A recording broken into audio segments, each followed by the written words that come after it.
सभी साथियों का मेरा नमस्कार और मैं एक बार फिर आपका हार्दिक स्वागत करता हूं Vardhaman career line coaching Suratgarh में। पिछली क्लासों में हमने देखा साइंस का जो टॉपिक चल रहा था आहार एवं पोषण, उसी क्रम में आज का जो हमारा टॉपिक रहेगा वो रहेगा प्रोटीन। तो आज का जो डिस्कशन है हमारा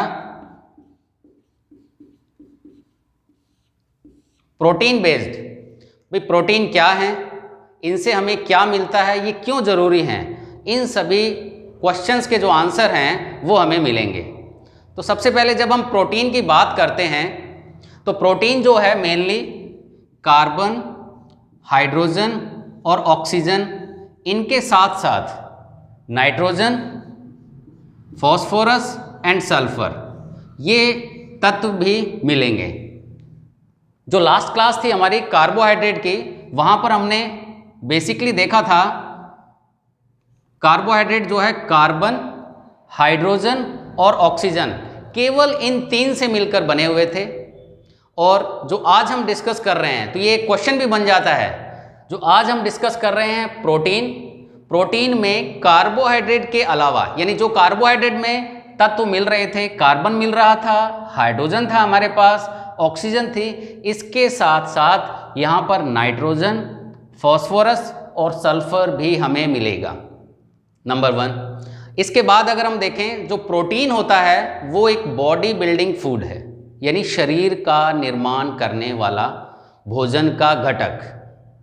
क्या करेगा ये? शरीर का निर्माण करेगा। अब निर्माण से अगर हम देखें, कई बार चोट लग जाती है, कट लग जाता है, तो सेल्स क्या करती हैं, कोशिकाएं रिपेयर करती हैं। उस चोट घाव जो है वो हमारा क्या हो जाता है, 1-2 दिन में सही हो जाता है। तो वो रिपेयरिंग जो है वो भी किससे संबंधित है, आपके इस प्रोटीन से।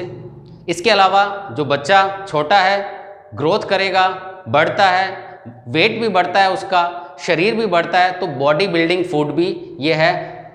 तो ये जो प्रोटीन है, आज हमारी जो डिस्कशन है मेनली इस प्रोटीन के ऊपर रहने वाली है।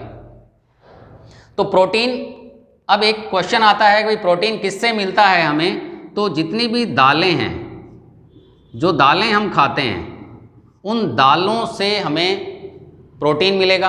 और जो सबसे अच्छा जो स्रोत माना है, सोयाबीन।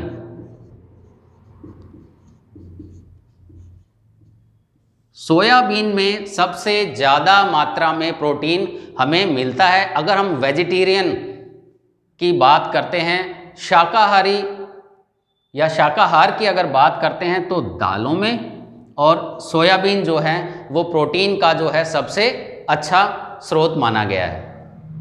तो अब प्रोटीन किससे मिलकर बने होते हैं, क्या काम है, उन सबको 1 बाय 1 हम यहाँ पर देख लेते हैं। तो सबसे पहले जो प्रोटीन है वो अमीनो अम्ल, एक टर्म, एक शब्द आ रहा है आपके लिए, अमीनो अम्ल।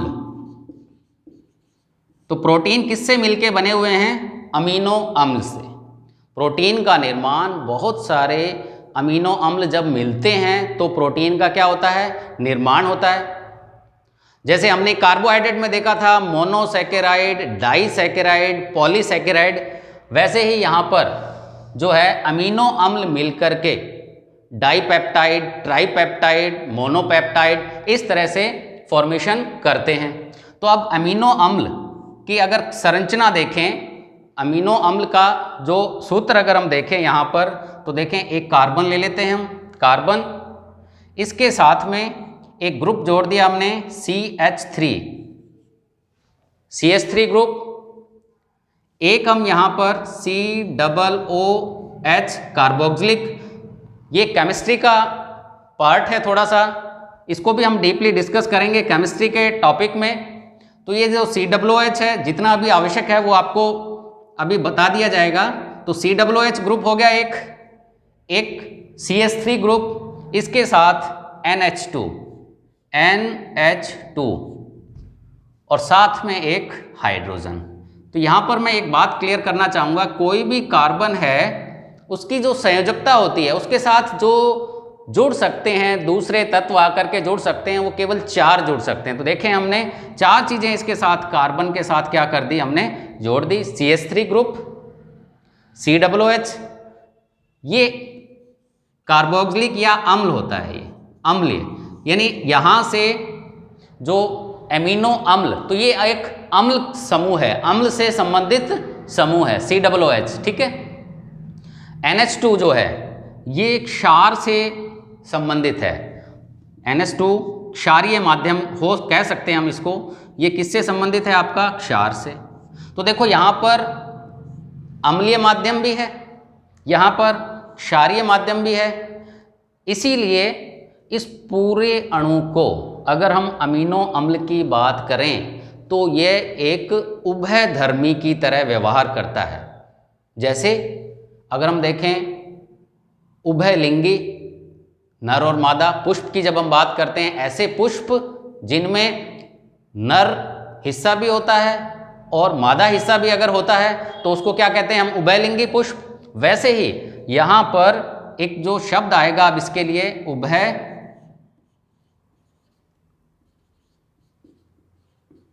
लिंगी। तो उभयलिंगी मतलब अम्लीय व्यवहार भी प्रदर्शित करेगा और क्षारीय व्यवहार भी प्रदर्शित करेगा। ये होता है एमिनो अम्ल। अब ये क्यों पढ़ा हमने?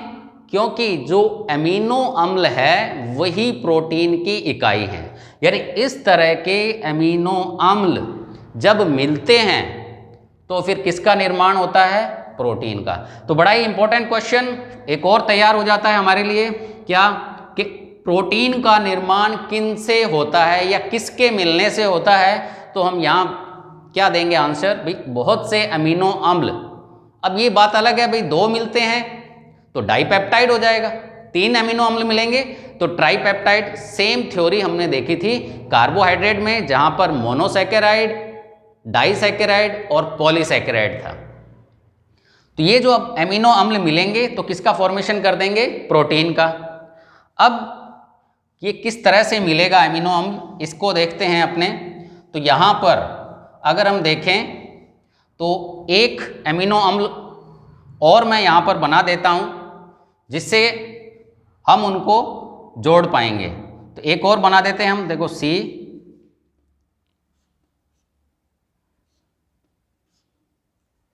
COOH CH3 NH2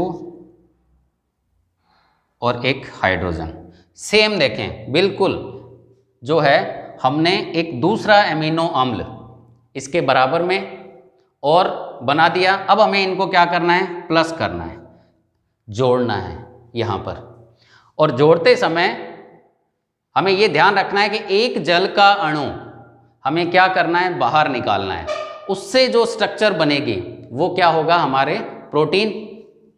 तो इसमें जब हम देखेंगे तो यहाँ पर देखो, इसको लिखने का तरीका, ये जो NH जो लिखा हुआ है इसको हम थोड़ा सा चेंज कर लेते हैं। यहाँ पर कुछ नहीं, पहले दोनों हाइड्रोजन एक साथ में थे, अब इनको थोड़ा सा हमने क्या कर दिया? अलग अलग। अब हम देखें यहाँ से हमें जल का अणु यहाँ से निकालना है H2O। लो जी, H2 दो पड़े हैं, 1 और 2, ठीक है, एक ऑक्सीजन। यानी यहाँ पर जब इनको जोड़ रहे हैं तो क्या होगा? यहाँ से निकल जाएगा क्या? H2O। और जैसे ही जल का अणु निकाल देते हैं हम यहाँ से, यानी इस चीज़ को हटा दें और बाकी सबको अगर एक साथ लिख दिया जाएगा तो हम कहेंगे कि ये एक प्रोटीन का अणु बन गया। तो यहाँ पर मेनली अगर देखें तो क्या जल का अणु क्या हो जाता है? निकल जाता है। और जब जल का अणु निकलेगा और ये आपस में जुड़ेंगे, कौन जुड़ेंगे? अमीनो अम्ल। अमीनो अम्ल जो जुड़ते हैं वो पेप्टाइड बंध के द्वारा आपस में जुड़ेंगे। तो यहाँ पर जल का अणु निकलेगा और जो बंध बनेगा यहाँ पर, अगर हम बंध की बात करें तो जो बंध बनेगा यहाँ पर वो बनेगा पेप्टाइड, पेप्टाइड बंध। बड़ा इंपॉर्टेंट क्वेश्चन। कार्बोहाइड्रेट जब जुड़ रहे थे तो ग्लाइकोसाइडिक बंध था, मोनोसैकेराइड। तो जब मोनो में क्या था? दो, डाई के अंदर क्या था, दो सैकेराइड जब आपस में जुड़ते थे तो कौन सा आता था, ग्लाइकोसाइडिक बंध। प्रोटीन के लिए जो बंध आता है वो कौन सा आता है, पेप्टाइड बंध। यानी जब दो अमीनो अम्ल आपस में जुड़ते हैं, एक जल का अणु बाहर निकल जाता है और जो बंध बनता है उनके बीच में, जो बंध बनता है वो कौन सा होता है आपका, पेप्टाइड बंध होता है। तो ये एक बहुत ही इंपॉर्टेंट क्वेश्चन भी, पेप्टाइड बंध किस में मिलेगा आपको, जहां पर प्रोटीन का निर्माण हो रहा होगा और अमीनो अम्ल क्या हो रहे होंगे, वहां पर जुड़ रहे होंगे। तो अमीनो अम्लों के मध्य में जो पेप्टाइड बंध है उससे किसका निर्माण हो जाता है, प्रोटीन का निर्माण हो जाता है। और कार्बोहाइड्रेट में अगर हमने देखा था तो वहां पर कौन सा बंध आ रहा था, ग्लाइकोसाइडिक बंध। अब प्रोटीन जो है अगर हम बात करें तो प्रोटीन के अंदर हमने देखा था स्रोत इसके दालें, सोयाबीन, ठीक है। इसके अलावा अंडा, अंडा जो है वो भी प्रोटीन का स्रोत है। दूध, और दूध तो जो है एक संपूर्ण आहार माना गया है। दूध को क्या है, एक संपूर्ण जो है आहार माना गया है। दूध में सभी तरह के जो भी आवश्यक घटक हैं भोजन के वो हमें मिल जाते हैं। तो ये जो मेनली अगर हम यहाँ देखें तो दालें, सोयाबीन, अंडा, इसके अलावा और बहुत से स्रोत हैं। मांस, जो नॉन वेजिटेरियन होते हैं, जो मांसाहारी हैं, उनको मांस वगैरह से भी क्या है, प्रोटीन प्रचुर मात्रा में मिल जाता है। और जब हम किसी जिम वगैरह को ज्वाइन करते हैं तो बिल्कुल जो हमारा डाइट प्लानर जो होता है वो क्या है, प्रोटीन खाने की जो है सलाह ज़्यादा दी जाती है, जिससे हमारी जो मसल्स हैं वो क्या हो सकें, स्ट्रॉन्ग हो सकें। और बिल्कुल जब हम जिम जाते हैं तो हमारी चाह या इच्छा यही रहती है कि जो हमारी मसल्स हैं वो क्या मजबूत बने। तो वहाँ पर जो है बॉडी बिल्डिंग फूड, प्रोटीन खाने की सलाह ज़्यादा दी जाती है। अब प्रोटीन का जो मुख्य काम हमने देख लिया, भाई प्रोटीन का कार्य क्या है, शरीर का निर्माण, शरीर का निर्माण, देखिए ये इसका मुख्य काम है, शरीर का निर्माण करना इसका मुख्य कार्य है। आवश्यकता पड़ने पर, बड़ा ही इंपॉर्टेंट क्वेश्चन है, आवश्यकता पड़ने पर ये हमें ऊर्जा भी दे सकता है। आवश्यकता पड़ने पर हमें ऊर्जा जो है वो भी मिल जाती है।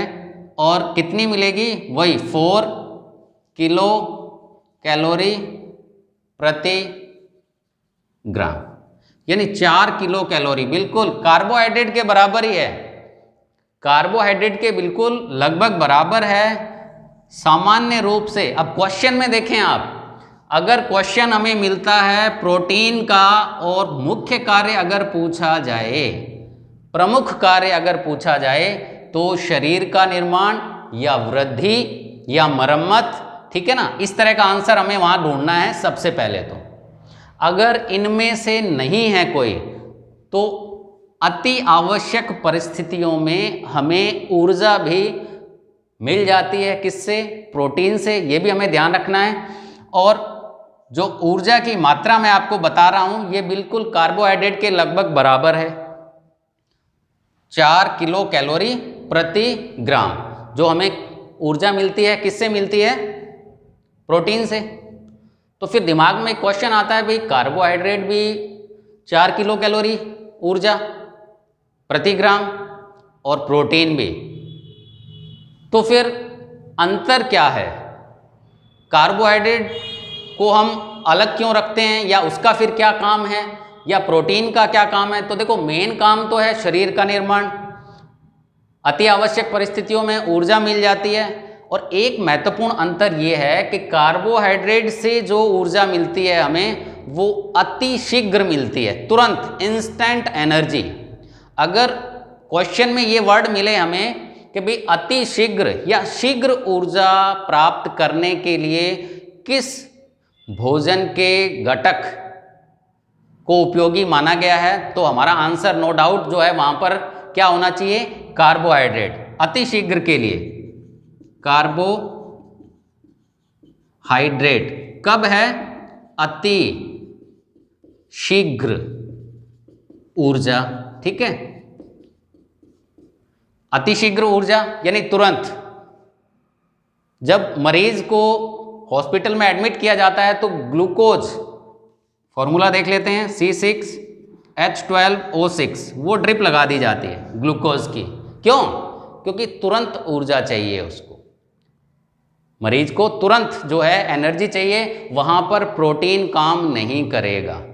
तो ऐसी कंडीशंस जहाँ पर हमें तुरंत ऊर्जा चाहिए, वहाँ पर क्या काम आएगा, वहाँ पर कार्बोहाइड्रेट काम आता है। लेकिन एडिशन टू, यानी इसके अतिरिक्त अगर हम देखें, आवश्यकता पड़ने पर ऊर्जा किससे मिल सकती है, हमें प्रोटीन से मिल सकती है। हम ये नहीं कह सकते भी प्रोटीन से हमें ऊर्जा नहीं मिलती है। तो ये एक थोड़ा सा डिफरेंस, और जो दोनों में कॉमन है वो भी हमें थोड़ा ध्यान में रखना है। इसके बाद जब आगे चलते हैं हम, यहाँ पर प्रोटीन के निर्माण के लिए लगभग जो है 20 प्रकार के अमीनो एसिड्स की ज़रूरत होती है। क्योंकि अभी हमने पढ़ा था प्रोटीन का निर्माण किससे होता है, अमीनो एसिड से होता है। तो लगभग 20 अमीनो एसिड ऐसे हैं जो कि प्रोटीन के निर्माण में सहायक होते हैं, ठीक है ना। तो हमारे पास जो है 20 प्रकार के अमीनो अम्ल, ठीक है। कितने प्रकार के हैं, 20 प्रकार के अमीनो अम्ल हैं, जो कि मेनली, और भी बहुत से हैं जो कि मेनली किसके, प्रोटीन के निर्माण में क्या होते हैं, सहायक होते हैं। अब इनमें से इनको ना 2 ग्रुप में हमने डिवाइड कर दिया। इन 20 को 2 पार्ट्स में, 2 पार्ट्स में हमने इनको डिवाइड कर दिया गया 10-10 के सेट में। देखो अब जो 10 और 10 टोटल कितने हो गए, देखिए 20, ठीक है। तो अब इनमें से जो 10 हैं उनका निर्माण तो हमारे शरीर में हो जाता है। तो 10 अमीनो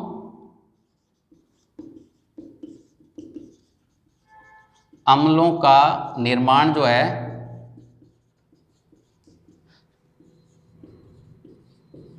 शरीर में हो जाता है।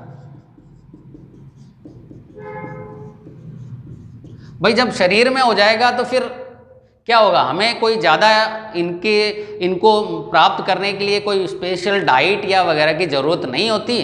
क्यों? क्योंकि तो हमारा शरीर जो है इनका क्या कर रहा है, निर्माण कर रहा है। यानी 10 अमीनो अम्ल ऐसे होते हैं जिनका जो निर्माण है वो, या संश्लेषण जो है वो किस में हो जाता है, शरीर के अंदर हो जाता है। और जो 10 हैं बाकी के, इनको हमें भोजन के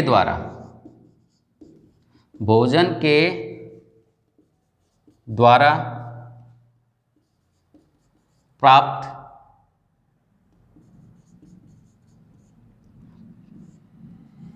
करना होता है, ठीक है। तो जो 20 थे क्या, अमीनो अम्ल। अमीनो अम्ल इकाई है किसकी, प्रोटीन की, यानी जितने भी प्रोटीन हैं इन 20 तरह के मेनली इनसे मिलके बने होंगे। इन 20 को भी आगे और डिवाइड कर दिया, भाई 10 तो ऐसे हैं जो शरीर में ही बन जाएंगे, और 10 ऐसे होते हैं जो कि शरीर में नहीं बनते हैं। उनको हमें बाहर से भोजन के द्वारा, विभिन्न प्रकार के भोजन के घटकों द्वारा उन्हें क्या करना होता है, प्राप्त करना होता है। तो इस तरह से इनको क्या है, हम 2 कैटेगरी के अंदर क्या कर देते हैं, डिवाइड कर देते हैं, ठीक है। इसके बाद जो 2 हैं, एक तो होता है आर्जिनिन, 2 अमीनो अम्ल और हैं आर्जिनिन, और जो दूसरा है हिस्टिडीन।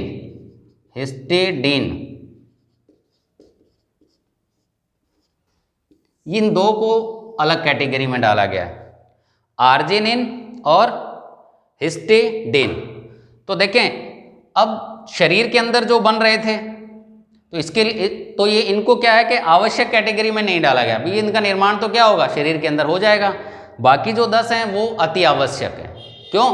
क्योंकि उनका निर्माण शरीर में नहीं होता। अगर हम अच्छी डाइट नहीं लेंगे, अच्छा भोजन नहीं करेंगे, तो फिर क्या हो सकता है, हम बीमार हो सकते हैं, या जितनी प्रोटीन हमें चाहिए उसका निर्माण नहीं होगा।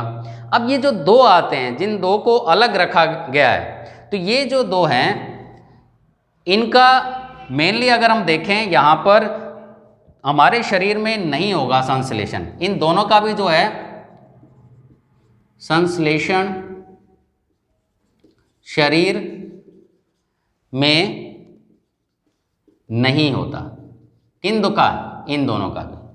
तो ये अति आवश्यक की श्रेणी में भी नहीं है, तो अलग से ये पूछ लिया जाता है कई बार नाम से। बाकी में देखो कोई नाम नहीं आया, यहाँ पर केवल 10-10 का समूह बना के छोड़ दिया गया है। तो कौन कौन से दो अमीनो अम्लों की अगर हम बात करते हैं, आर्जिनिन और हिस्टिडीन, तो ये इनका संश्लेषण भी नहीं होता और ये अति आवश्यक की श्रेणी में भी नहीं आते हैं। तो ये जो है आपका यहाँ पर प्रोटीन का जो फॉर्मेशन हमने देखा किससे? अमीनो अम्लों से। और 10-10 तरह के इसके अंदर क्या बना दिए गए? ग्रुप बना दिए गए। इसके बाद जब हम देखें कि भाई इसका संश्लेषण होता कैसे है, प्रोटीन का निर्माण होता कैसे है, इसको अगर हम डिस्कस करें तो कोशिका, ये इसका केंद्रक हो गया, केंद्रक, ठीक है। अब केंद्रक के अंदर हमने देखा था डीएनए, आरएनए जो है पाया जाता है। अब हम जो डिस्कस कर रहे हैं कि भाई प्रोटीन का संश्लेषण जो कि हमारे शरीर में जो होता है वो किस तरह से, तो प्रोटीन संश्लेषण का काम शरीर में किसके द्वारा होता है? राइबोसोम।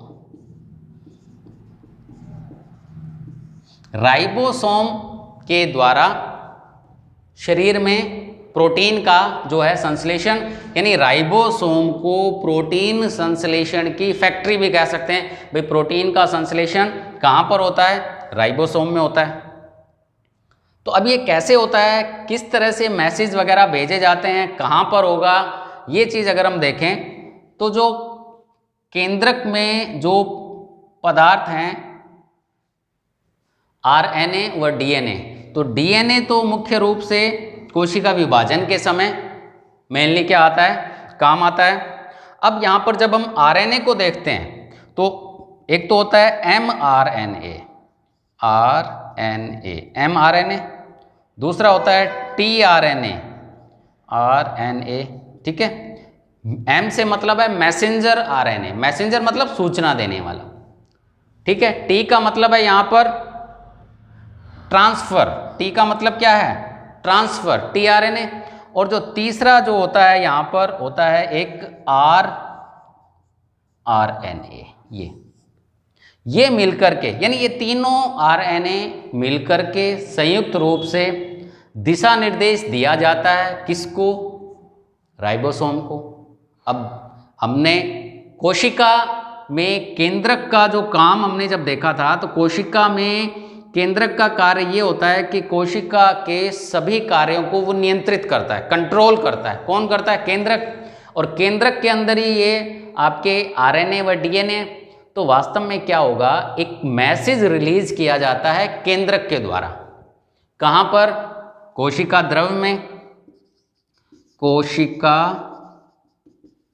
द्रव्य, कोशिका द्रव्य के अंदर राइबोसोम के कण तैरते हुए पाए जाते हैं, ठीक है। कोशिका द्रव्य में एक मैसेज भेजा जाता है किसके द्वारा?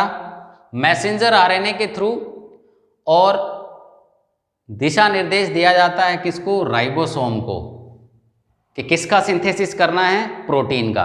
तो शरीर के अंदर प्रोटीन का निर्माण आरएनए के सहयोग से कोशिका में कुछ इस तरह से जो है होता है, ठीक है। अब प्रोटीन का जो मुख्य कार्य जो हमने देखा था, प्रोटीन का मुख्य कार्य क्या था? शरीर की वृद्धि में सहायक है। तो कार्य में अगर देखें तो शरीर की वृद्धि में, ठीक है। इसके अलावा ऊर्जा भी हमें मिल जाती है, ऊर्जा भी जो है किससे मिल जाती है, प्रोटीन से यहाँ पर मिल जाती है। एंजाइम जो होते हैं, एंजाइम जो हैं वो भी किससे मिलके बने होते हैं, प्रोटीन से। और एंजाइम क्या है, एंजाइम्स जो हैं शरीर के अंदर जितनी भी क्रियाएं हो रही हैं, ठीक है ना, उनको जो एंजाइम की जगह बायोकैटालिस्ट वहाँ पर हम कहते हैं, और वो शरीर के अंदर होने वाली उपापचय क्रियाओं को क्या करते हैं, नियंत्रित करते हैं। स्पीड को कम करना है, स्पीड को ज़्यादा करना है, वो भी कौन कंट्रोल करता है, एंजाइम जो है यहाँ पर। और अगर इसको देखें शरीर के हिसाब से, शरीर में कार्य करने के हिसाब से, इसको बोला जाता है जैव उत्प्रेरक। क्या बोला जाएगा इसको, जैव उत्प्रेरक। एंजाइम जब शरीर के अंदर उपापचयी क्रियाओं में सहयोग करते हैं तो उन्हें क्या बोला जाता है, जैव उत्प्रेरक। तो विभिन्न प्रकार की मेटाबॉलिक रिएक्शंस होती रहती हैं, उपापचयी क्रियाएं होती रहती हैं, वहाँ पर भी ये जैव उत्प्रेरक क्या होते हैं, सहायक होते हैं। और किससे बने हुए हैं हम यहाँ पर अगर देखें तो प्रोटीन से। तो कहीं ना कहीं इसको प्रोटीन के कार्य में ही क्या है, हम शामिल कर लेते हैं। इसके अलावा अगर हम देखें हीमोग्लोबिन, नेक्स्ट अगर देखें हीमोग्लोबिन जो है लाल रक्त कणिकाओं में मिलता है। हीमोग्लोबिन किस में पाया जाता है, हीमोग्लोबिन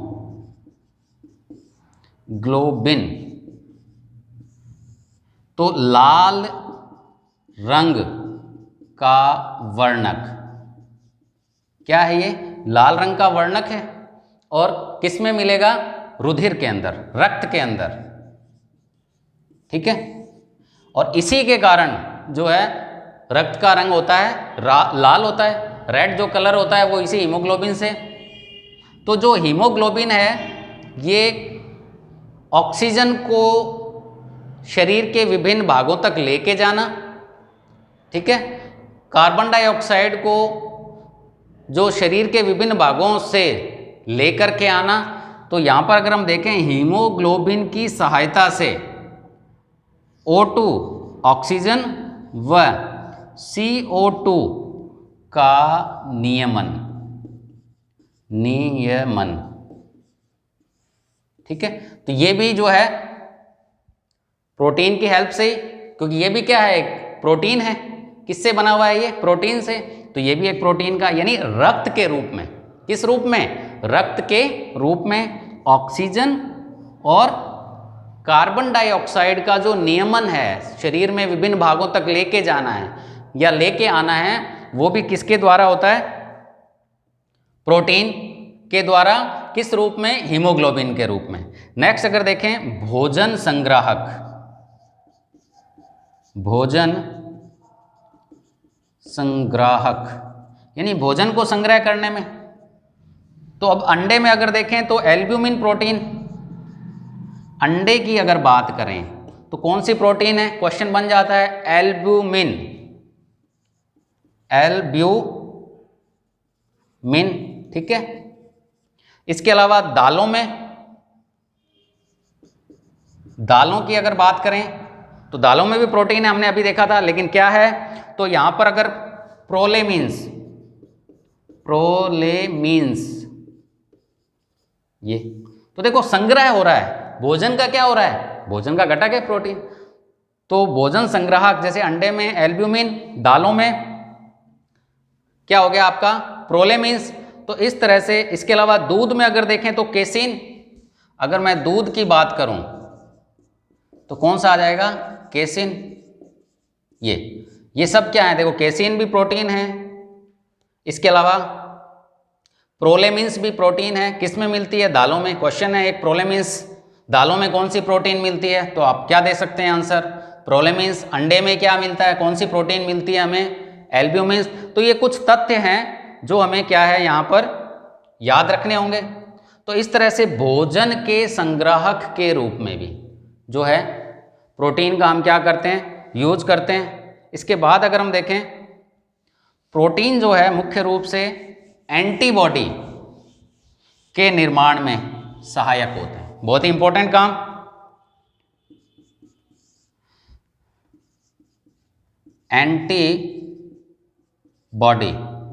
एंटीबॉडी क्या होते हैं? जो कि रोगों से हमारे शरीर की क्या करेंगे? रक्षा करेंगे। ठीक है ना? तो एंटीबॉडी के निर्माण में भी प्रोटीन सहायक होता है, जिससे प्रतिरोधक क्षमता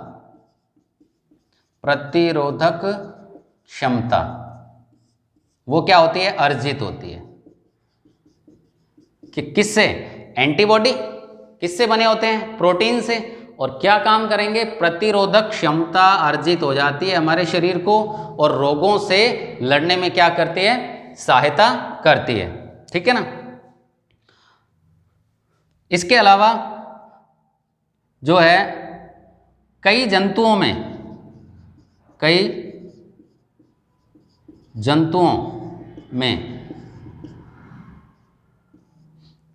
जो उनका विष है, विष जैसे अगर हम सांप को ही ले लेते हैं, तो उसका जो विष है ना, वो भी क्या होता है? एक प्रोटीन ही होता है, जो उनकी रक्षा करने में, यानी वो अपनी रक्षा करने में क्या करते हैं? उस प्रोटीन का यूज करते हैं। तो जो विष है स्नेक के अंदर, वो भी क्या होता है? एक प्रोटीन होता है। ये भी क्या होता है? प्रोटीन। अगर हम किसी वायरस की बात करें, और हाल ही में जो चल रहा है वायरस, सभी परिचित हैं, कोरोना वायरस, तो कुछ इस तरह की शेप हमें देखने को मिली थी, इस तरह के स्पाइक्स जो हैं उसके ऊपर।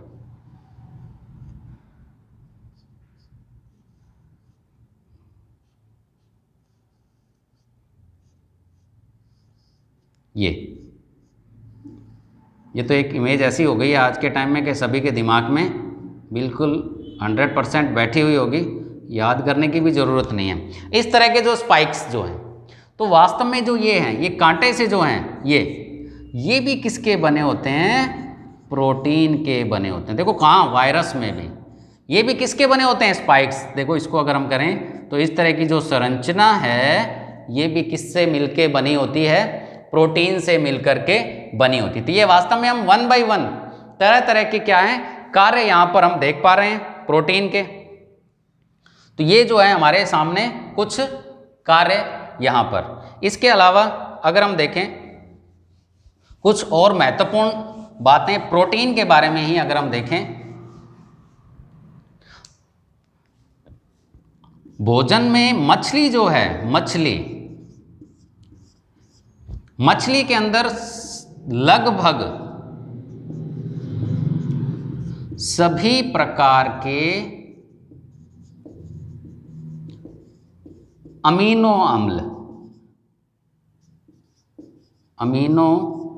अम्ल पाए जाते हैं।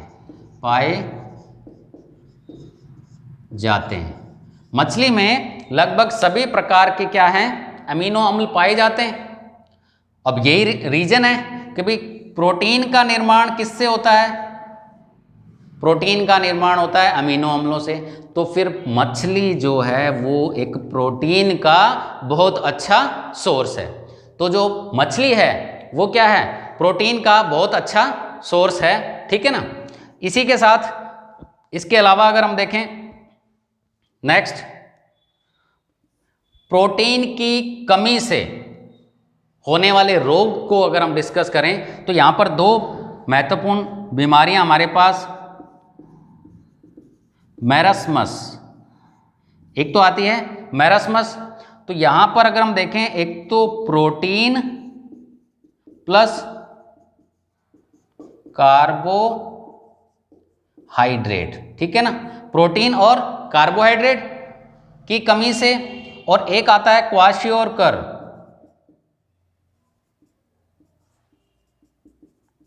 क्वाशियोरकर।